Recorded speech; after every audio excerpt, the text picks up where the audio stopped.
I have 7 under the radar warm weather fragrances that honestly smell pretty good. These are all designers. One niche fragrance is the exception.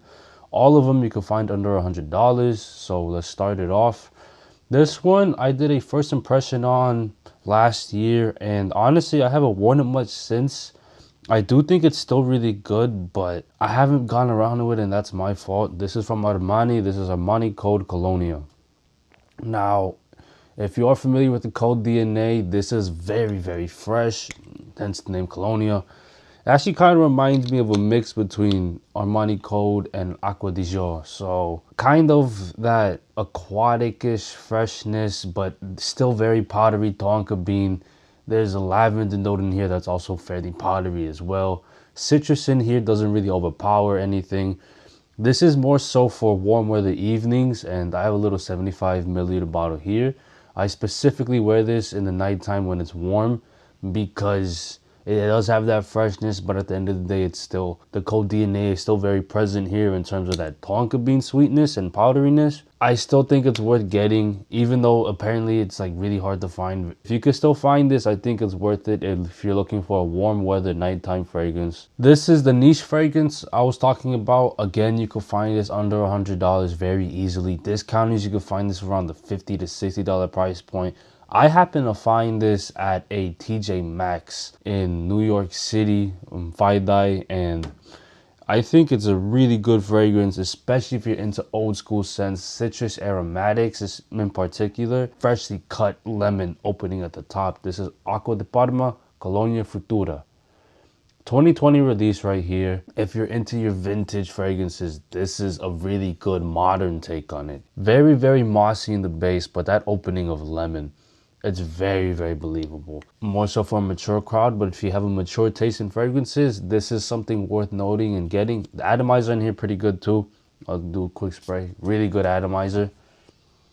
Very, very natural smelling. That's why the lemon in here is super, super sharp. This also has a good hit of vetiver too. More so like a woody vetiver. A little dusty too. A little dustiness to it that kind of adds a mature take. Next one is a bona fide cheapie in my opinion. The opening I love a lot. One of my favorite openings that I've ever smelled in any fragrance. It's pink grapefruit and blood orange. Has a little bit of rose in the mid, and then there's a very clean vetiver in the dry down. I like the opening a lot. The mid and the dry kind of leave a little bit to be desired, but it is, you could find this for about 20, 25 bucks. From Karl Lagerfeld, this is Bois de Vetiver. Not the biggest dent because I actually got this last year. I thought this would be able to hold up in the Syracuse winters, and that's not the case. Purely warm weather right here. Because that pink grapefruit, really sweet, blood orange, also fairly sweet, but citric. It's a very good balance between citric and sweetness, but it's still very, very fresh. The rose is not prominent, but you can smell it. If you know what rose smells like, you will get that rose note in here. It's casual rose. I do think you could take this to work though. You could definitely wear this at work, but I wouldn't dress this up completely. This is something kind of like just an easy day going around, but you want to smell a little different. If you got errands to run, daytime more so than nighttime, but honestly, wear whatever you want, whenever you want. But this is perfect for warmer weather. This next one is one of my newer acquisitions. I got this during spring break at a Marshalls for $32. It was a red tag. It looks beat up now because I've traveled with this a lot and I've worn this heavily since I've acquired it. Hugo Boss Bottled Unlimited. My favorite cheapie of the year so far. I haven't picked up too many fragrances, to be honest. Not too many cheapies either, but this is hands down my favorite cheapie of the year. You could definitely find this under the $40 range. If you get the jumbo bottles, you'll be paying around $55 to $70.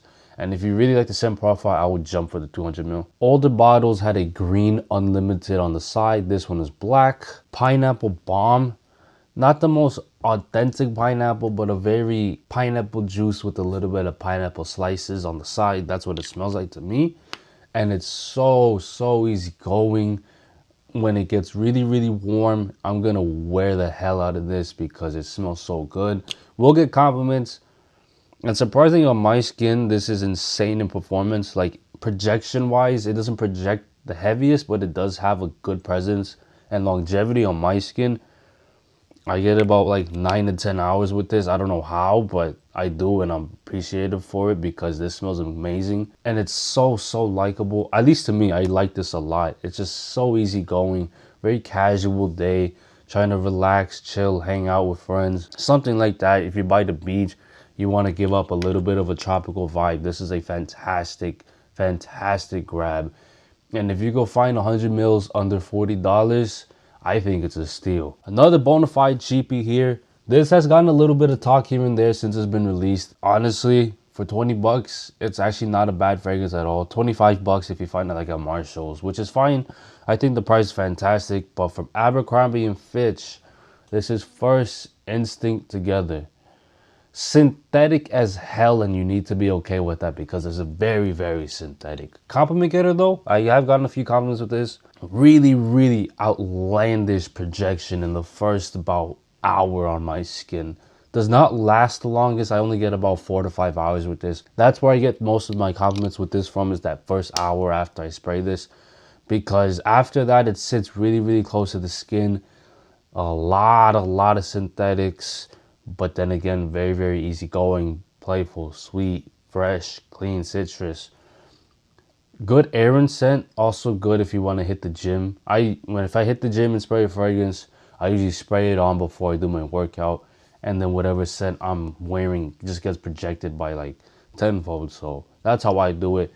But again, another fantastic cheapie for about $25. Next one on the list is supposedly discontinued, and this company in general has gotten a lot of talk about just not producing any more fragrances, which kind of sucks.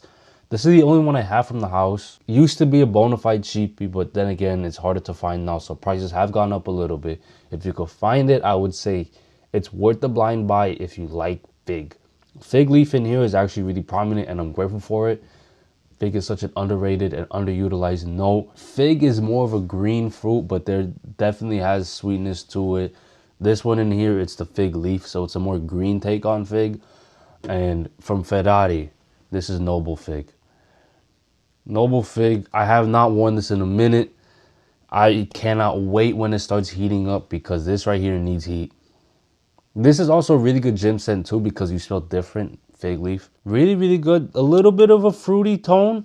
It's kind of like a mixture of the actual fig and fig leaf, but more fig leaf than the actual fig. Not the greatest performer, which is why I said this really at least on my skin, this really needs the sun. Get about 5-6 hours of longevity. Projection not really that heavy, but if you're looking for something to smell different yet easygoing, you could do anything with this. I think you could dress it up a little bit. You would do fine in like a summer suit or something like that with this. And you could dress this all the way down like a tank top with some boy shorts or some swim trunks. It's so good. It's not tropical, but the fig leaf in here gives it a little bit of an exotic feel that not a lot of fragrances have, because once again, not a lot of fragrances utilize the note of fig. Being that I got this for about 38 bucks, fantastic grab right here. Last one, its original formulation is adored by so many people. People hate the newer formulations.